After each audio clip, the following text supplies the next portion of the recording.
Hi guys! So yan, nagbabalik po tayo no. Ngayon lang ako makakapag-post. Grabe ba? Tinamad mag-edit ang babae na to. Yes.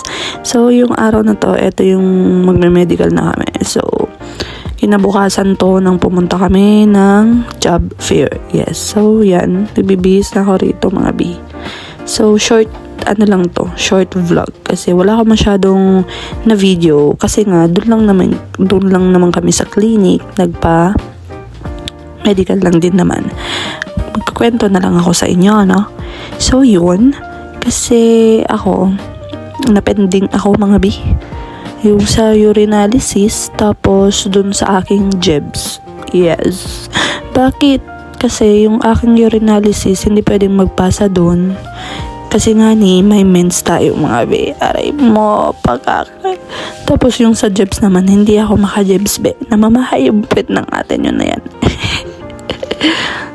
Grabe ba? So, sa mga nakakaalam po, meron na po akong Junakis, no? Yes, oo. Kaya kung may mapapansin kayong imperfection sa aking katawan, ano talaga yun, be? Wala tayong magagawa. Wala tayong pangbili ng mga gamit-gamit at pangpaganda ng skin ba? Yan. So, magdadamit lang tayo ngayon dito. Konting lang to, chika-chika lang, no? Ayun. So, ngayon pala is August. Ay, oo, mali. Takti. So, yan. August 7 na ngayon, mga B. At ngayon lang ako makakapag-post. Manood kayo, parang awa nyo na. Yan. So, fit check lang tayo dito. Kaunting lang. Ang pangit na ng pet ko dyan. Kaso naman, luang naman kasi ng pantalon naman na yan. Ay, hindi ko na alam kung anong size ko talaga. Ayan. Kasi masikip-sikip yan nun eh. Pero ngayon lumuang siya. Pumayat ako, B. Mag-congrats kayo. Grabe kayo. Ayan. So, mag-ayos na tayo ng mukha natin, mga be. So, nagre-rejuve para tanggal ng tanggal ng mga dead skin natin. Uy, para malinis naman yung ating mukha, mga B. Ayan. Para hindi tayo ng pimples. Kasi kapag hindi ako nagre-rejuve, mga B, talagang inaatake yung mukha ko ng pimples ba. Na para bang naglalaro sila sa mukha ko na yan. Yes. Pero, hindi natatanggal yung ating mga dark spots sa mukha. Paano ba tanggalin yan, B?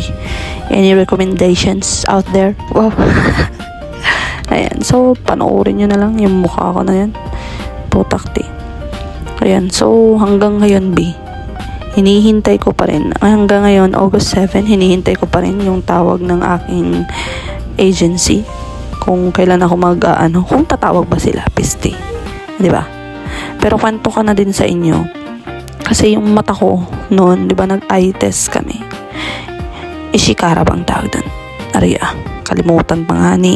Ayun. So, nag-test kami sa mata. And sa time na yun, talagang nahihilo ako kasi hindi ako kumain. And nakasuot ako ng eyelash. So, sa mga may eyelash dyan, alam nyo na parang nakikita nyo yung eyelash nyo sa mata nyo. Ganun. Gets nyo ba? Ayan. So, yung aking left na eye, naging 20/30 siya, mga B. Pero maliwanag pa naman ang mata ko. Aria. Paano nangyari yun? Ewan ko kung i-accept ng agency yun, no? Pero sana tumawag pa rin sila. Pero, kung hindi rin naman sila tumawag, kakausapin ko na naman yung isang agency na nagbigay sa akin ng referral para doon na lang ulit ako mag-medical, di ba? Ang galing ba? Takte, dahil sa nahihilo ako, naging ganun ang ng mata ko. Ayan lang naman for today. Aray, bye-bye! Kain tayo dito, Jollibee. Ay.